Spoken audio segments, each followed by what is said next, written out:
Welcome everybody to the Systems for Action National Coordinating Center Research in Progress webinar series. Today we're in for a treat. We are going to be hearing from one of our collaborating research centers in Arizona. And they're going to be talking about financing and service delivery integration for mental illness and substance abuse. So just a little bit, again, Lisette Fowler, the Deputy Director here at S4A. And today we have Dr. Yes, can you hear me? Yes. Sorry. Today we have Dr. William Riley. He's a professor in the School for the Science of Healthcare Delivery at Arizona State University, where he teaches process engineering, health finance, and healthcare quality and safety design. He previously served as the Associate Dean for the School of Public Health at the University of Minnesota and currently serves as the Director of the National Safety Net Advancement Center. Dr. Riley brings 25 years of senior executive experience in healthcare organizations, including serving as President and CEO of Pacific Medical Center in Seattle, Washington, CEO of Aspen Medical Group in St. Louis, and Senior Vice President of Blue Cross Blue Shield of Minnesota in St. Paul, and Senior Vice President of St. Paul Ramsey Medical Center in the Ramsey Clinic. Dr. Riley's research areas include quality improvement and patient safety, with several nationwide and international projects currently underway. He's the author of more than 60 articles related to quality management, patient safety, and healthcare management, and has co-authored 2 books on the performance improvement in healthcare. A past chair of the Public Health Accreditation Board, Dr. Riley serves on several boards, including the Fairview Physicians Associates and affiliate of Fairview Health Systems. In addition to Dr. Riley, we have Dr. Michael Shafer, who is a professor at the School of Social Work at Arizona State University's College of Public Service and Community Solutions, where he also holds affiliate appointments in the Center for Health Information Research in the School of Criminology and Criminal Justice. Dr. Shafer is the founding director of the Center for Applied Behavioral Health Policy, which has for the past 25 years conducted cutting-edge research on the adoption and implementation of innovative practices in behavioral health care. Dr. Shafer has authored more than 40 peer-reviewed research articles and generated more than $45 million in grants and contracts that target capacity building and innovation in behavioral health services. Another member of the team is Dr. George Runger, who is chair of the Department of Biomedical Informatics in the International School of Biomedical Diagnostics and professor in the School of Computing, Informatics, and Decision Systems Science Engineering at Arizona State University. He researches analytical methods for knowledge generation and data-driven improvements in systems. He focuses on machine learning for large, complex data and real-time analysis with applications to process, surveillance, decision support, and population health. Previously, he was a senior engineer and technical leader for systems improvements and analytics projects at IBM. He reviews for journals in the area of machine learning and statistics and is currently the department editor for healthcare informatics for IIE, Transactions on Healthcare Systems Engineering. Rounding off the team at ASU is Dr. Katie Pine, who's an assistant professor in the College of Health Solutions at ASU. Her work lies at the intersection of organization science and human-centered computing, and she draws on and contributes to these fields to advance scholarship on how information technologies shape the situated practice of managers and workers and impact organizational functioning. Her research centers on data practices, the situated social technical organizational practices through which data are created, managed, and deployed, as well as the social and organizational implications of digital information technology in the realms of healthcare and community health. She's partnered with organizations including the California Maternal Quality Care Collaborative and Mayo Clinic, and her work has received funding from organizations including AHRQ and NSF, and appeared in leading venues including Academy Management Journal and the Conference on Human Factors in Computational Systems. In addition to the ASU team, today we will have a commentary by Captain David Moffett, who has been a firefighter with the Phoenix Fire Department for 20 years. Currently, he is a captain assigned to the Emergency Medical Services Division and is exploring the department's expansion of low acuity and behavioral health service delivery to the residents of Phoenix. So without further ado, I'm going to turn it over to this team to talk about their latest research in progress. I said thank you very much. This is Bill Riley, and on behalf of our co-investigators and Captain Dave Moffitt from the Phoenix Fire Department, we are delighted to have the opportunity to speak with you today about our projects, which are Phase 1 and Phase 2.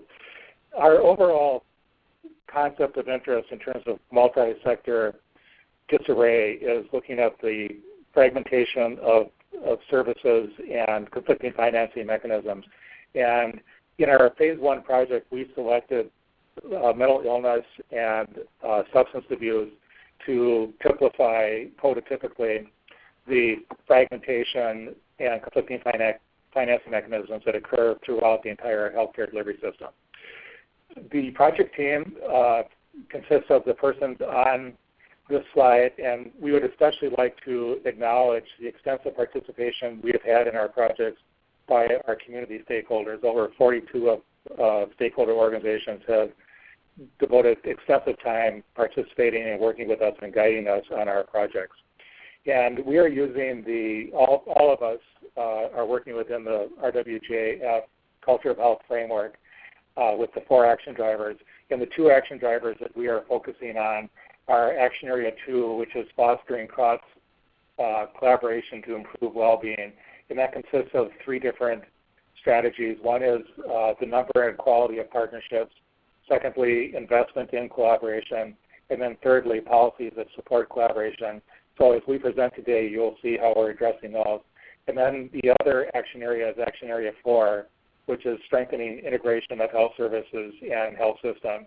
And there we are focusing on improving the access to care, balance and integration, and then the consumer experience and quality.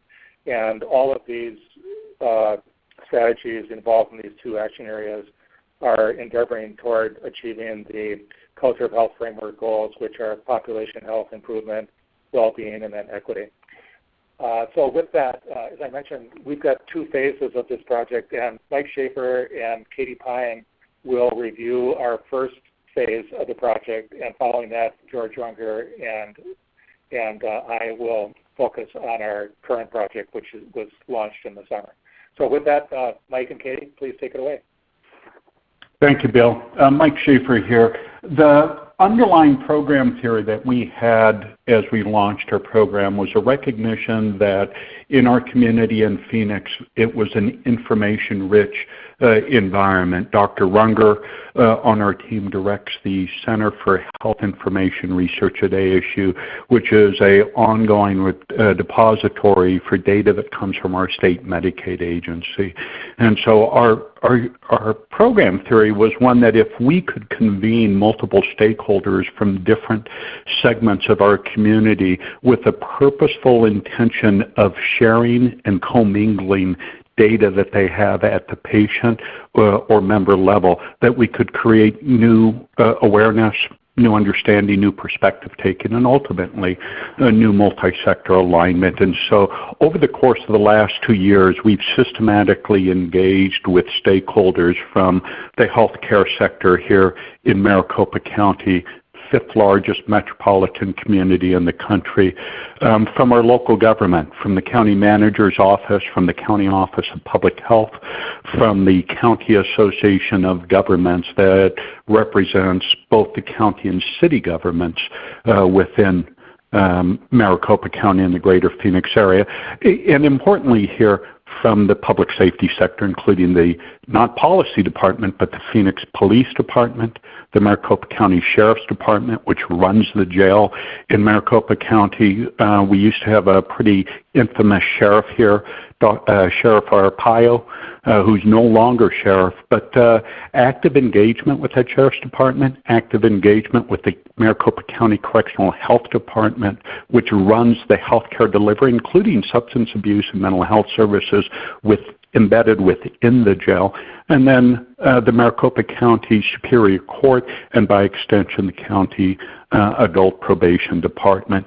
What we've been able to do during this preliminary first 2-year phase is to take a pretty deep dive into the Medicaid claims data for our state and evaluating in particular significant changes that were occurring in our state Medicaid market as a result of ACA and the push toward integration. And Arizona is in the midst of moving from a carve-out delivery mechanism for long-term benefits for folks with behavioral health disorders to a carve-in model and integrating the behavioral health benefit within the existing acute care physical health plans that our state Medicaid agency has had. And so that's been a kind of policy context that allowed us some opportunity to take a pretty deep dive into the area of healthcare integration for people with serious mental illness. Secondly, it's allowed us to begin to link data together. And so we've been able to link Medicaid claims data to person-level data from the county adult probation department. We have agreement to obtain and be able to link with the homeless management information system, the core data set that HUD requires of all communities in the housing area. And that continues to be a focus as we move into phase 2, is the continual connection of data at the patient level so that we can understand and better create understanding around multi-sector strategies. So our next slide here is a first dive into our data. And here we're looking at the proportion of claimants that had Medicaid claims during our index year here. This is an important index year, April 2014 to May of 2015. This was the first year that our state Medicaid agency had contracted for integrated services, physical health services for people with serious mental illness. And what we're looking at here is the proportion of individuals who are served in the SMI program in the red band, and patients who are not served in the SMI program but otherwise receiving access benefits in these different categories. And what you see here is that individuals who are non-SMI had a slightly higher penetration rate in the physical health area. It's an important index around this issue of integration.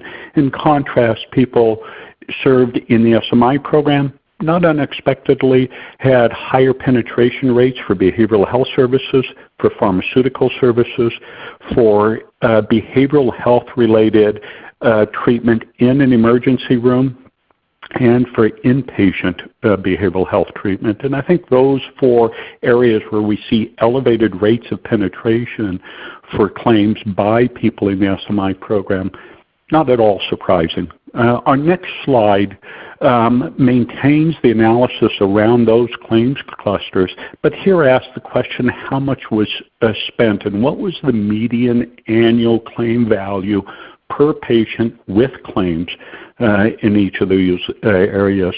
Here we begin to see a slightly different story, that individuals who were SMI had higher claim value in the physical health area, in the behavioral health area, and in the pharmaceutical area, that the median annual claim value per patient was significantly higher for people in the SMI program for each of those areas.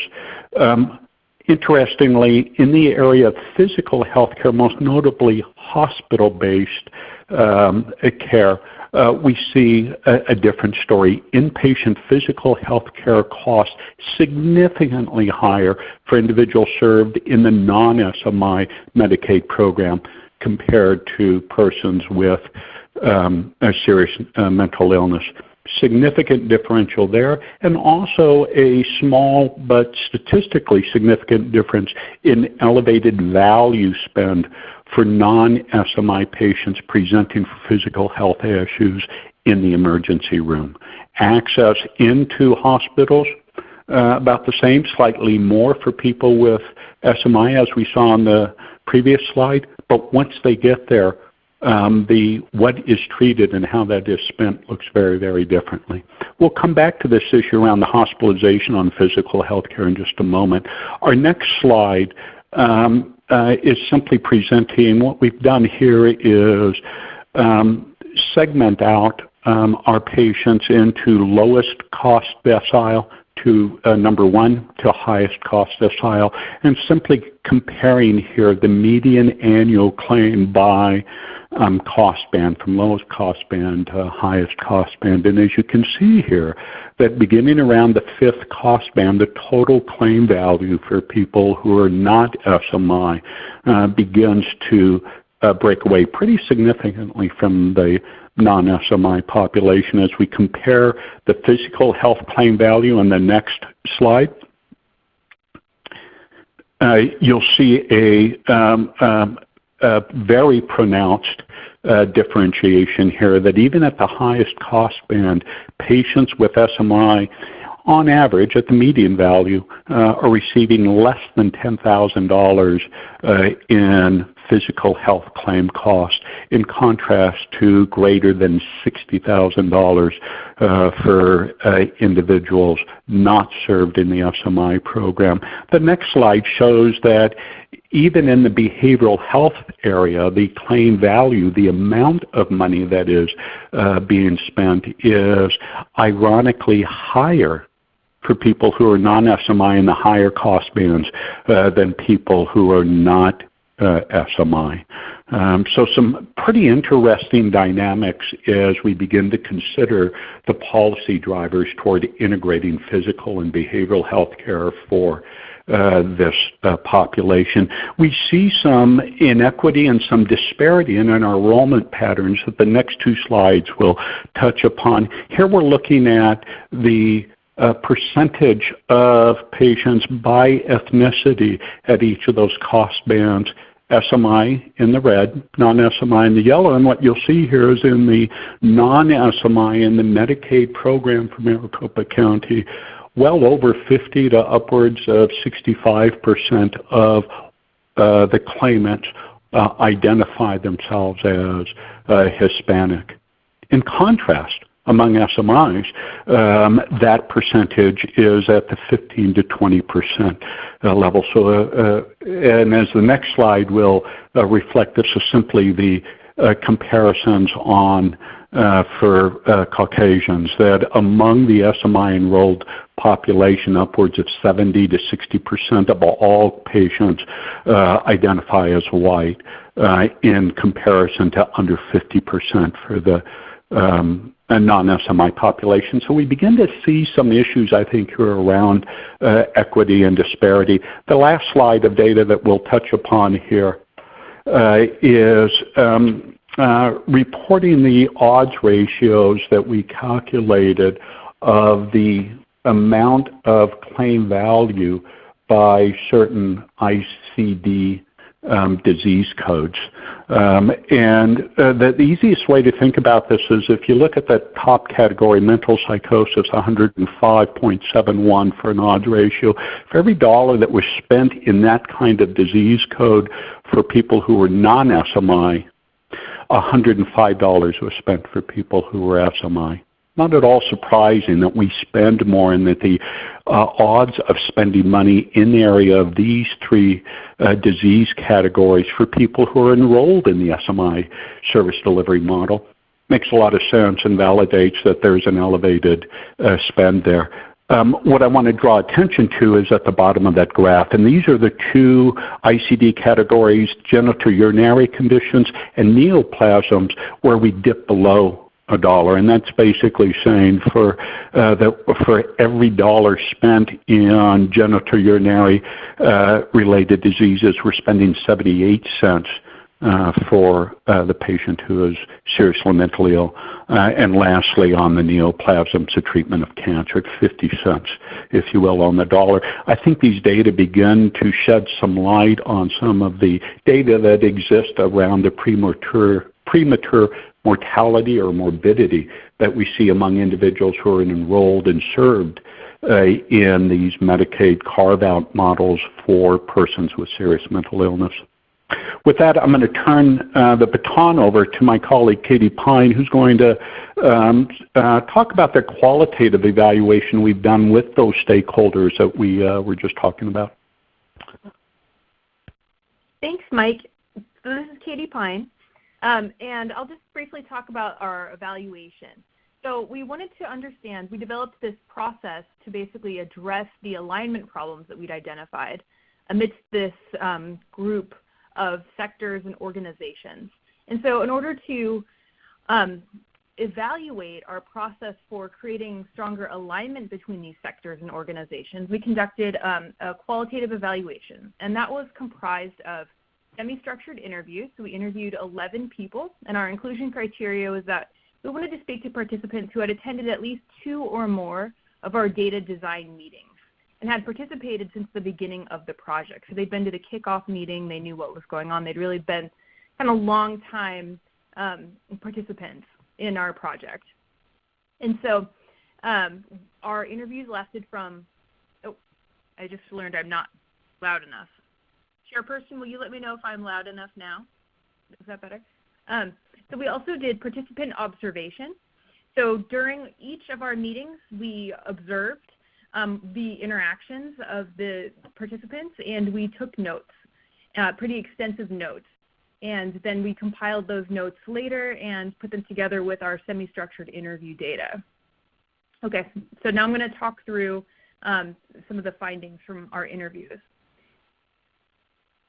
So we found that there were 5 alignment drivers. So these were the things that were part of our process that really ended up driving alignment between the different stakeholders. So that was the participants in our group who represented different organizations. And these were data sharing. So data sharing encompassed recognizing needs for data sharing, connecting data sets from different sectors, actually developing the technical apparatus for sharing data, and the human work of data sharing. So doing that work of advocating for data from their organizations, sharing information about metadata, making sure that each of the participants in the group understood where the data came from and what the different conditions that it was collected under. So they really were able to understand the provenance of that data. Number 2 was convening. And so convening we use, this is a term that really encompasses the ongoing situated face-to-face interaction of our stakeholders. So convening involves here recruiting a diversity of participants from multiple sectors and organizations. So we really carefully recruited and brought people into this project to really represent the diversity of stakeholders involved in behavioral healthcare delivery in our area. We then created conditions of repeated face-to-face interactions between these folks. And we carefully selected a physical space in which these interactions would really be facilitated. So this space was the Decision Theater at Arizona State University, which was often referred to as the room in our interviews. So the room was this large space, it's called the drum, where there are screens all around the room. So it's very easy to present data on the screens and to put different data sets and different data visualizations on different screens. And this really helped to lead our conversation about data because participants could point to one screen and then we could go in depth into that screen and think about how what was represented in one part of our data set or our interactive data visualization related to other parts of our data visualization. So the third alignment driver was relationship building. Essentially, this involved creating a communication context. So we had to really carefully delineate the problem for participants from diverse sectors. And our communication context here, of course, was provided by discussion of behavioral healthcare data. Another alignment driver was perspective taking. So this involved helping participants to really understand systems problems. Participants found that they were able to take the perspective of different participants in the group who represented different sectors. And through that perspective taking, they were able to identify opportunities to design solutions to alignment problems from a systems perspective, rather than from the perspective of their kind of siloed sector.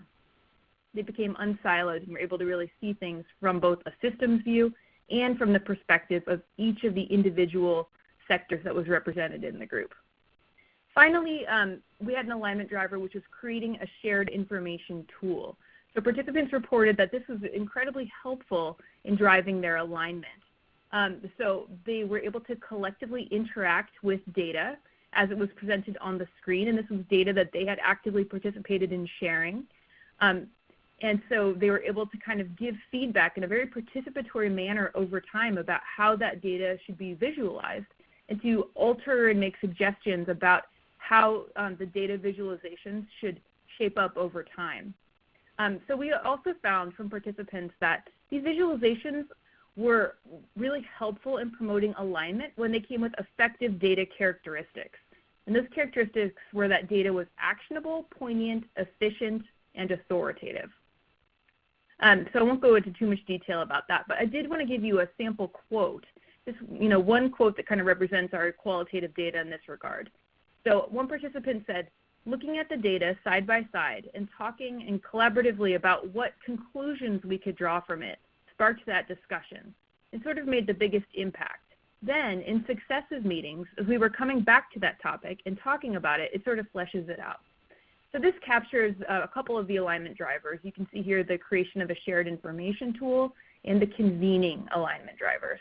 And now I'll just touch on some of the outcomes that were reported by our participants. So our participants reported that they developed improved multi-sector systems awareness. So they were able to look beyond their own sector and identify the limits of their institutional environment based on the systems awareness and kind of see the interdependence of different sectors that they hadn't in new ways that they hadn't seen before. We were able to strengthen the relationship between specific sectors. Participants really felt that they had stronger relationships between particular sectors. And one way that we saw this was that participants started to develop new projects aside from the Systems for Action project that actually arose out of interacting in these meetings. Third, we saw increased acknowledgement of the importance of data sharing and transparency. And fourth, we saw augmented decision-making. So participants reported that they felt that there was now decision support for specific populations, that they were able to see service gaps and use this revelation of service gaps to augment their decision-making about what they should do going forward. It revealed racial bias in services in certain ways and shed light on invisible populations, particularly the Native population. And now I'll pass it on over to Drs. Runger and Riley. Again, Mike, thank you very much. As Mike and Katie showed, our phase one work combines several multi-sector databases, and as far as we are aware, it's the first time that that has been done to generate new knowledge regarding multi-sector alignment problems and potential solutions. So in phase two, through the guidance of our stakeholders, we identified a specific alignment mechanism that involves tremendous fragmentation and conflicting financing mechanisms that involve multi-sectors. So George will go through the various aspects of our goal, the aims, our design strategies, and so forth. And then after that, we will explain the magnitude of the alignment problem with this very important subpopulation. George? Okay, thank you. This is George Runger. As Bill mentioned, one of the next steps for the project was a specific aim, we might say, or goal, and that was the emergency medical service response to behavioral health persons, and the kind of effects that ripples through the system has on healthcare and social services and so forth. And so the goal here was to really develop and test some new alignment mechanisms for this part of the behavioral health services system within the metropolitan area. So if we look at some of the specific aims on the next page, basically there's fragmentation, as we'll mention, between the EMS services and some of the social services around that. As Bill mentioned, there's transport issues, emergency departments are often involved, and so from that point of view, the system has a lot of inefficiencies and ineffectiveness as well for patient care. And so what we wanted to do was work with stakeholders to develop and implement treat and refer protocol that triages patients more appropriately for services, but that also includes some follow-up work on the patients to reduce the long-term burdens for both care and the system. And so if we go to the next slide, there's a little more details there of the design strategies. We wanted to provide the EMS folks mobile access of the current availability and service information for service providers. And so when they're en route or on scene, they have a lot more information available on the current protocols and some of their options for service providers. And so part of that will be a mobile application platform. It'll be accessible through any web device on any of the vehicles that are being used, and it will facilitate the protocols that are currently in place and also facilitate warm handoffs to some of the relevant social service providers to provide options other than transport to ED by ambulance. And so this may be fire crisis vans that they operate, or it might be a crisis response network, which is a third-party organization in Phoenix, and the vans that they operate for behavioral health care, or other service providers. And so the idea is to include crisis response network information, mobile crisis teams, their availability, and their geolocation. As we expand the system, we could start looking at locations of or availability of behavioral health care centers, what the scheduling is like at some of those centers, and additional, we might say, logistics information for completing the handoff. That's one part of the intervention that we think of as part of the encounter and making better decisions of care there and those steps. Another part of the intervention is to, on the same slide really, is to start collecting data to better identify the individuals who might benefit from follow-up, more detailed meetings and services, either from Phoenix Fire or Crisis Response Network personnel, to better align longer-term services. So in other words, if the basic problem is homelessness or utilities or some other social determinants of health insecurities that the person is experiencing, potentially, the follow-up meetings can address the root core of the problem. And building that database and collecting the information on the utilization, and then following up with some of these folks through the managed care organizations as needed, at least sending messages to the care manager, and then following up with some of the fire or crisis response network personnel to try and get at those root causes is another important part of the intervention, and another of what we mean by immersive information. So we get a little bit fuller look. It's you could imagine that longer term you could start to enhance this, but at least at this point get a fuller look of the needs of the individual and try and intervene earlier in the system. And then as part of that, then this will require some re-engineering of the multi-sector response. And so plan, do, study, act type activities, training, protocol changes, and so forth like that with the folks. And we've already been heavily engaged with Phoenix Fire Crisis Response Network for the first steps on this. If we go to the next page, the study design, for example, plans are to implement in a single battalion of Phoenix Fire. It's a high utilization battalion for dispatches, particularly for behavioral health. It comprises 7 stations. There's users and leaders for different elements of the mobile app development, the implementation, the follow-up services, as well as the re-engineering of protocols have been identified. We'll work with the stakeholders to develop detailed walkthroughs. We'll work with super users for initial rollout of the system and implementation plans. We'll collect this data in a number of directions, use of the mobile application by EMS teams, patient utilization, follow-up services utilization, and so forth like that. And so the goals are to really conduct a multi-method study. We'll look at pre and post, and we also have alternative battalions to compare to. So we could look in a number of directions for control groups to compare our intervention with.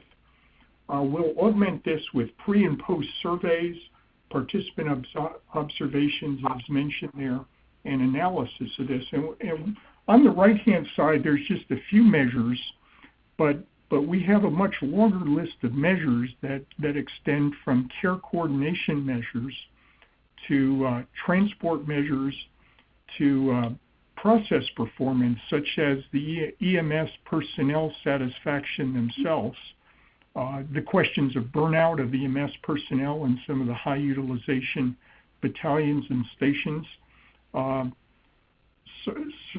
then more of the qualitative measures as well that Katie had mentioned earlier that we used in the first phase of the project will adapt for this phase as well.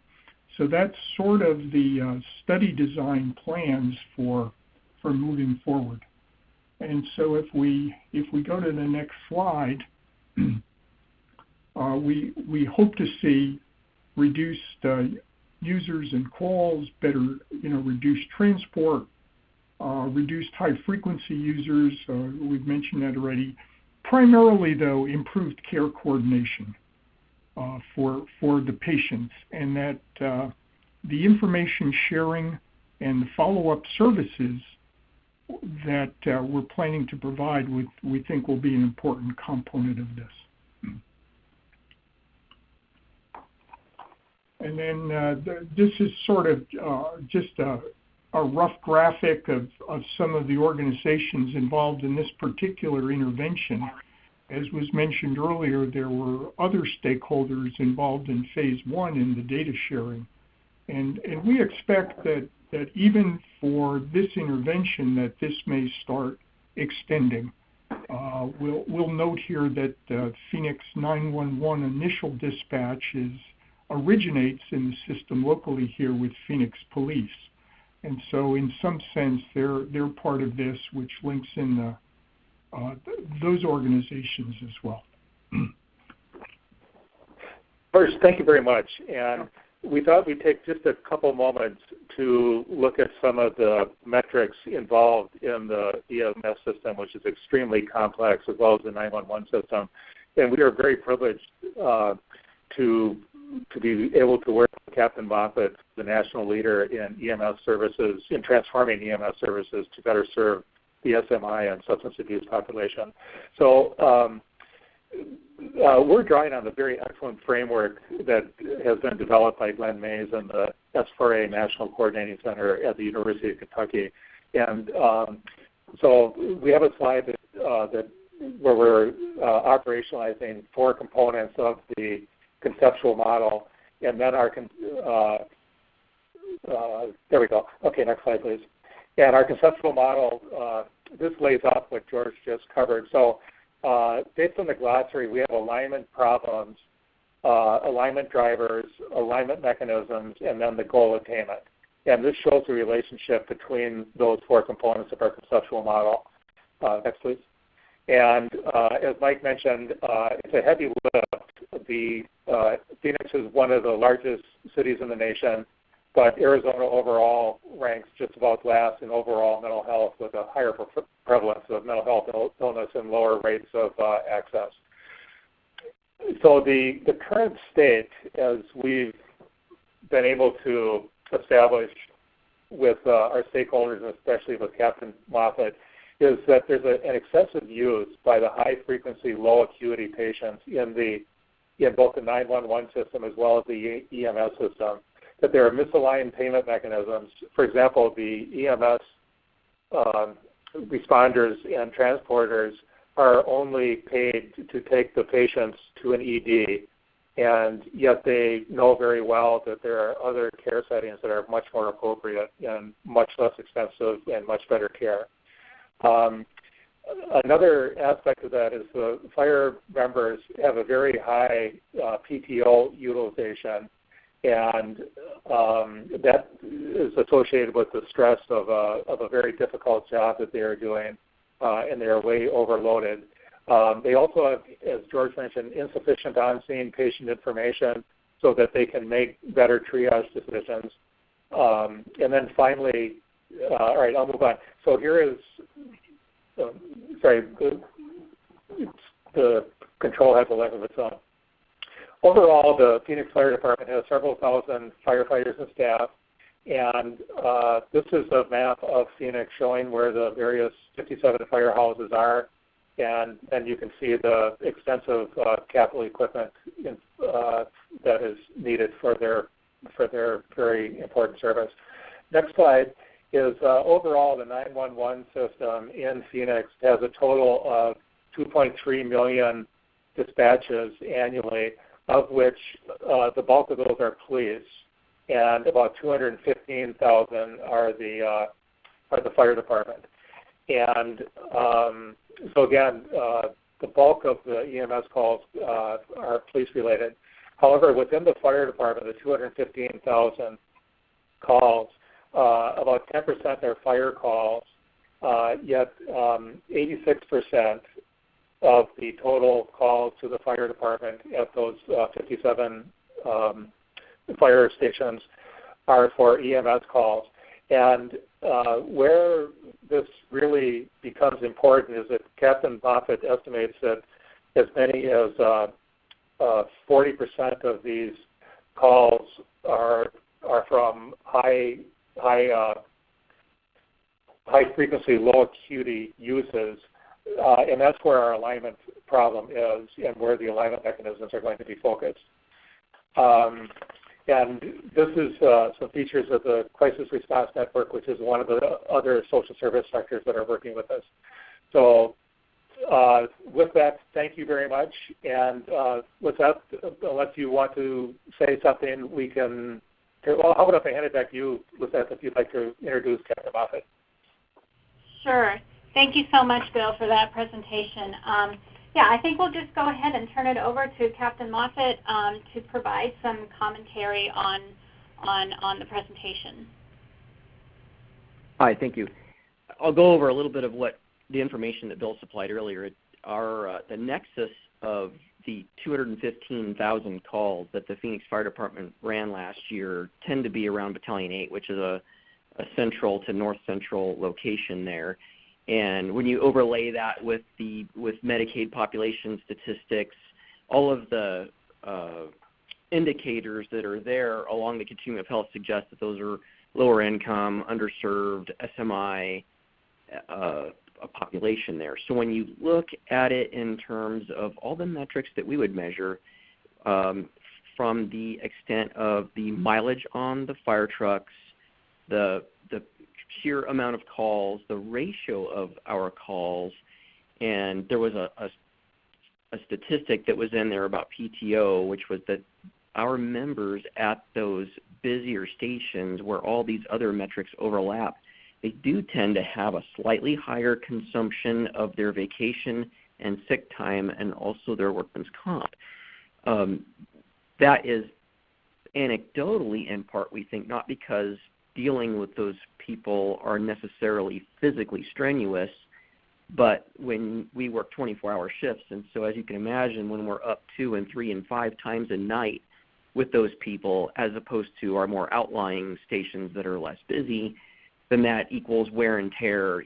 Less sleep equals less time to repair and all the psychological stress and all those other things. So most certainly the fire department is in this for a lot of reasons, part of it is to save wear and tear on our members, our fire trucks, and our fire stations. We want to be good stewards of taxpayer money, but perhaps the most important element in this is that we're really interested in providing good care. Do I have another slide? I don't know how to control this thing if I do. Is it just me talking? I don't know if you have another slide. Kaylee, do you know if there's a slide for David? I didn't present with anything, but I just wondered if they had something for me to go. No, it was just verbal conversations. Okay, no problem. We have been looking, so we're unique perhaps in that not every fire department in the United States provides EMS, and then above that, not every fire department in the United States possesses an ambulance service. The Phoenix Fire Department does. We have ambulances. They're staffed by firefighters. Those firefighters are dual purpose, just like they are in the engine squads and ladders, and that they carry both emergency medical equipment and firefighting equipment on there, and so everybody in that realm is dual purpose. We work in a unique environment. We are supported by our leadership to just plain and simple do the right thing, and we're empowered to make good decisions so long as it's right for the taxpayer, for the customer, and for the department. The hurdle that we've been encountering has been at the legal and legislative level where for years we have done out-of-the-box type of thinking where we would maybe take somebody in a fire truck or even purchase a taxi cab ride for them and send them to their primary care provider, their behavioral health person, where they get addiction services, or maybe just even home or to a friend's couch when they needed a place to stay. And we have contacts out in the community with homeless services, with behavioral health and urgent cares and all those things. And so in as much as we can, we want to participate in those things because at the end of the day, we want to do what's right. Where we're going to start hitting against hurdles is that we have this ambulance service, and while we are government and a non-enterprise fund, which means we're not in the business of making money, we are interested in cost neutrality. We can't go broke trying to do the right thing. Where we're probably up against maybe perhaps the largest hurdle in there is that for CMS, which is the legal body that makes policy for how we get reimbursed for the business that we do, they only see ambulance transportation as transportation. So what that means is that despite the fact that our paramedics intubate and start IVs and perform some minor surgeries and can administer up to 28 drugs, the CMS system only sees us as transportation. And not only that, but unique to our system is we only transport roughly 34% of the patients that we encounter, which leaves 66% that we do something else with. A lot of times we would like to do something more for those people, but we're bound. We don't have the tools in the toolbox to get them where they need to go. And so what they end up being sometimes is a repeat offender of some sort because they're stuck in that endless cycle of ambulance, 911, and emergency room visits, but they don't ever really reach any kind of definitive care. Part of the breakdown in that system is the lack of follow-up. It's not the nature of the fire department. We would call that mission creep if we sent fire trucks back out to their locations, and that's assuming that we could even find these people in the first place, because a lot of them are homeless and they're sleeping behind dumpsters or they're couch surfing at different people's houses, and then try to get them into something more meaningful and out of that cycle of 911 ambulance rides and emergency room visits. There is the state program out there that's treat and refer. It's a nice step in the right direction, but it's got some glaring gaps in it. And to us, part of that biggest gap there's no transportation model addressed in it. So whereas we might get a little bit of reimbursement for not taking that person to the hospital, we run them through an algorithm. We recognize that they're not critical, and in today's speak, they would sign a refusal, and we would leave them there, and we would give them good advice and hope that they would go to a primary care physician, close their medical loops, seek out addiction specialties. There really is no organized mechanism today to get them there. Treat and refer would be that we make that referral, which is probably purely making the appointment for them, but getting that person there is a large part for that. So part of the case that we would like to make through here is that one of the social determinants of health gaps that are missing in this thing is that transportation model. The Phoenix Fire Department has what we call our crisis response vans, and they have been underutilized as of late because of the budget since 2008. We used to use them from everything from what we call occupant services when people get displaced from fires when their homes and apartments burn down, to victims of domestic violence and other things in there. But as budget gets pared back, those less than emergent services are the things that get on the chopping block.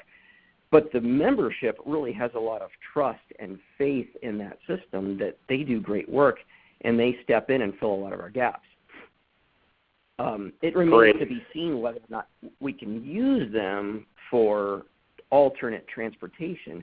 We would have to be really careful that we didn't trample over some lines that CMS has designated that they look anything like an ambulance. But assuming that we can cross those hurdles and make everybody feel safe with this, that's probably a really good case for us to use them to get folks into homeless shelters, drive them to psychiatric urgent cares. And, of course, there already is an existing system, which is the Crisis Response Network, which is part of the REBA right now.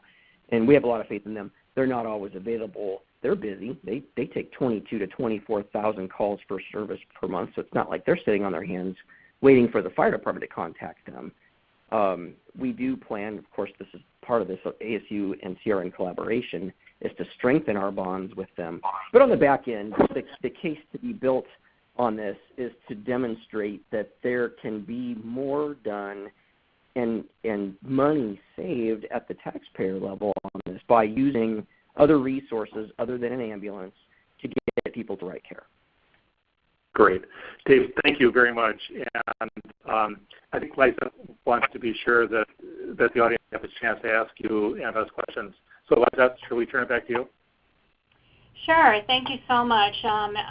Again, this has been a great presentation. We learned about some previous work that's really set up great ground for this future possible work. So before we get into Q&A, I just want to do a quick plug for our upcoming Research in Progress webinars. Our next webinar will be December 19th, and it'll be an intramural project here at our University of Kentucky. And then you see there's another one January 9th and January 23rd, and of course you can find the archives on that link. So let me start with some question and answers. I know that we've been having questions coming in, and a lot of them have been answered, but just for the benefit of all the listeners, I do want to talk about some of these questions. So Glenn has a question from phase one of the work, which is what accounts for the lower SMI enrollment among Hispanics? For example, how much is the Hispanic paradox, the health status versus disparities in eligibility and enrollment an issue? And I do think that, Michael, you answered that. Do you want to go ahead and say that again? I'm sorry, restate the question. So what accounts for the lower SMI enrollment among Hispanics? This is, again, for the phase one. I'm sorry, yes. Yeah, so there's actually been quite a bit of institutional work that's been done in a disproportionate engagement of the Latino and Hispanic community here in the state of Arizona within the state Medicaid system at large, and actually some Robert Wood Johnson Foundation work that showed pretty disparate mortality rates based upon zip code within the Phoenix metro area, not unlike other metropolitan communities. I think our penetration of healthcare access, and in particular behavioral health service access into lower income minority communities has lagged.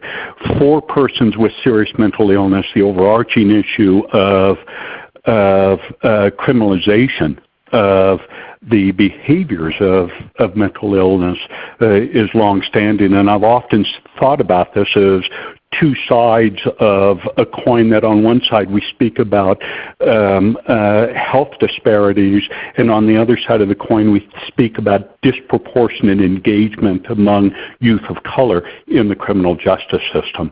Hence the interplay that we try to create between our public health and public safety sectors to address those issues. Thank you so much.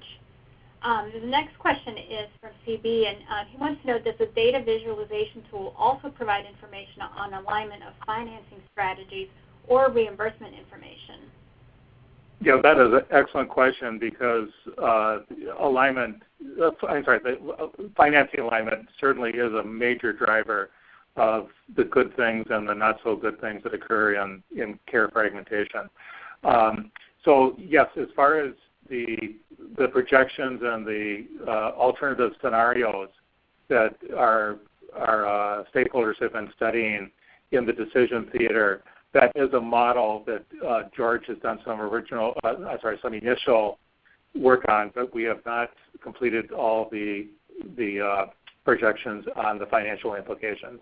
And we certainly will have that for phase 2 with the interventions with the EMS system. Thank you, and I think that's a good lead into this last question, which is, how will your EMS alignment strategy address the payment problem? Again, EMS gets paid only when the patient's transported to the emergency department. Right, Dave, do you want to handle that? What I think you're asking is, what is our wish in the end of this? Well, if I think the question is what's the optimal financing mechanism for the EMS so that you are able to treat and transport patients to where you feel they're best served? Sure. Okay, so backing up a little bit, there's an element that I think I didn't touch on earlier, and that is that it isn't that the fire department's trying to talk ourselves out of calls. We have some stations around Battalion 8 that are just disparately busy, and they're not busy running, I hate to use the word real emergencies, because these are emergencies to the customer that calls us, but if our solution in today's speak is to build more fire stations, train more firefighters, and buy more fire trucks, then that's a really expensive solution to a problem that's just going to keep increasing.